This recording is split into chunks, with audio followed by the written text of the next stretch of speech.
chère Constance, je ne voudrais pas paraître empressée, mais il est temps que nous parlions de l'affaire qui nous tourmente. Vous avez raison, madame. La mission que vous m'avez confiée se complexifie d'heure en heure. Comment cela? Que s'est-il donc encore passé? Je crains que vous n'ayez vu juste quant à l'ambiance délétère qui pèse sur vous et votre fils. Ne me faites plus attendre. Votre ton ajoute à mes appréhensions. Hélas, vos pressentiments étaient justifiés. Comme vous le savez, Monsieur de Rouvroy, le gouverneur de ces lieux, avait convié votre fils pour l'entretenir d'un projet tenu secret. Oui, j'en ai eu vent lors du mariage de Louis, et c'est pour cette raison que je lui ai conseillé de rester sur ses gardes et que j'ai tenu à le château Monet. Je reconnais bien là votre dévouement, madame. Alors, cette réunion? Oui, elle a eu lieu plus tôt dans la journée. Tout se déroulait à merveille jusqu'à ce que Monsieur de Rouvroy annonce l'arrivée d'un invité surprise. Il était évident que ce cher Claude ne pouvait être seul à l'origine d'un projet assez important pour intéresser mon fils. Effectivement. Et cet invité n'était autre que le marquis de Vauban en personne. Et alors, en quoi ce cher Sébastien aurait-il pu perturber cette réunion? Je connais son franc-parler, mais mon fils l'apprécie. Il lui a accordé sa confiance. Ce n'est pas de lui que vient le problème, c'est du projet qu'il tenait à exposer à Sa Majesté. Le marquis est un fin stratège, un parfait ingénieur de guerre.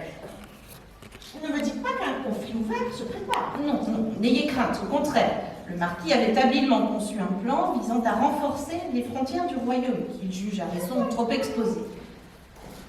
Eh bien, tout cela me semble parfait.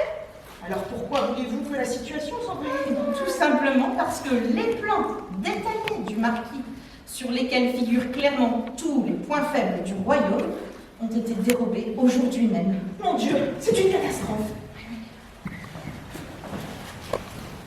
Si ces plans tombent dans les mains de nos ennemis, je n'ose imaginer les conséquences. Louis doit être dans une fureur monstrueuse. Il se dit qu'il était en effet pour le moins très irrité de la situation, mais il a su réagir sur le champ. Mais je n'en attendais pas moins de lui. Qu'a-t-il pu faire? Il s'est montré très ferme avec M. Fouquet, sur qui les soupçons ont eu au fait de se porter, lui enjoignant de rester à disposition le temps qu'une enquête soit diligentée. Fouquet? Que va-t-il faire encore ici, celui-là? Vous connaissez son rapport à l'argent. Il voulait dissuader le roi d'engager les économies du royaume dans un projet pharaonique. Et il aura subtilisé les plans pour empêcher l'entreprise d'aboutir. C'est effectivement l'hypothèse qui fut retenue. Pourtant, je crains que cette explication ne soit bien trop simple. Cette affaire ne me dit rien qui vaille. Je dois vous remercier pour tout ce que vous accomplissez. Vos talents n'en finissent pas de m'ébahir. Je vous félicite. Mais comment diable avez-vous fait pour apprendre tout cela? Disons que j'ai laissé traîner 2 paires d'oreilles bien façonnées lors de cette réunion. Vous restez toujours aussi secrète sur vos contacts. Mon expérience auprès de vous m'a appris à toujours me méfier de tout et de tous. Je ne voudrais que les complots hasardeux s'ajoutent à une situation déjà bien délicate. Auriez-vous des raisons de vous méfier de votre entourage? Justement, oui. Il se trouve que ma nouvelle suivante me semble très curieuse. Et quand j'ai voulu me renseigner un peu sur son passé, il m'est apparu que son identité ne correspondait à aucune personne connue à ce jour. Effectivement, c'est très étrange. Cependant, je la crois de femme de petite condition, n'est-ce pas? Il est peut-être donc normal qu'elle ne soit connue de personne. Mais justement, ses manières, sa pratique de l'escrime me suggèrent qu'elle pourrait être un peu plus noble qu'elle ne le laisse entendre. Je comprends vos interrogations. Vous devriez en chercher à savoir un peu plus sur elle.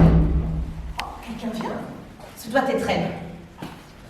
Je ne voudrais pas rester ici et faire un mal verre. Je vous laisse à votre heure.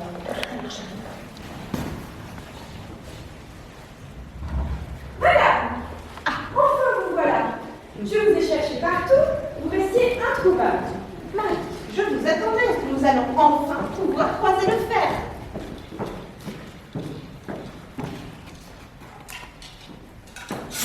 Prenez votre... Merci.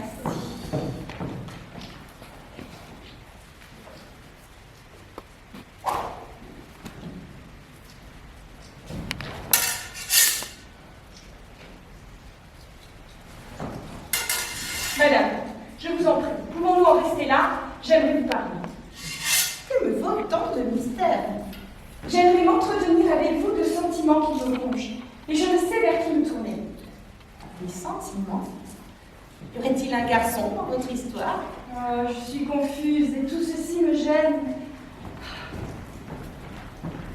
Mais, dites-moi, comment faites-vous pour être aussi perspicace? Il paraît que c'est une de mes grandes qualités, en effet. Mais racontez, dites la chose qu'en rentrant, vous n'osiez pas me dire. Eh bien, à présent, chose. Car le passé m'encouragea de son parfum. Oui, j'ose maintenant ça.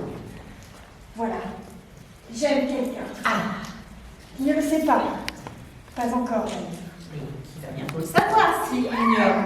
Mais dites sans plus attendre, qui est ce jeune homme? Vous le connaissez, madame, et votre mari encore plus. Il s'agit de Monsieur Gabriel. Un mousquetaire du roi, rien que cela. Eh bien, justement, j'ai cru que par le passé, vous aviez vécu la même histoire. Lorsque vous serviez la reine et que votre cœur battait pour Monsieur d'Artagnan. Je comprends votre angoisse. Vous supposez sans doute qu'un mousquetaire ne saurait porter son regard sur une jeune servante sans titre. Eh bien, oui, on pourrait dire cela. Mais je ne suis pas celle qu'il pense que je suis. C'est-à-dire? Qui il aimerait que je sois. Le cœur a ses raisons que la raison ignore. Lorsque je me suis éprise de d'Artagnan, j'étais déjà femme mariée, ce qui n'aurait pas dû l'encourager à mon égard. Mais l'affection que je portais à mon mari n'était rien face à l'amour que j'éprouvais pour mon mousquetaire. Voulez-vous dire que les sentiments sont plus importants que la situation elle-même? Et qu'avez-vous fait alors? Je me suis dévoilée. Vous avez raison. Je vais tout lui raconter. Tout. Mais vous ne devriez pas trop tarder. Ce soir se tient un bal. L'ambiance y sera festive. Toutes les conditions seront réunies pour tenir Gabriel en mémoire. Merci, madame. Je me retire sur le champ et vais me préparer pour ce soir. L'épreuve ne sera pas aisée. Moi aussi, je vais me préparer. J'ai grand hâte d'assister à cet événement qui, j'en suis sûre, nous révélera de belles surprises. Bah ça alors, complot secret, il y en a partout aujourd'hui. Mais ce bal m'intrigue, pas vous. J'aimerais bien y assister. Je vous propose de mettre mes plus beaux atours et d'aller au cœur de la citadelle où se situe ce bal. Bon, il pleut.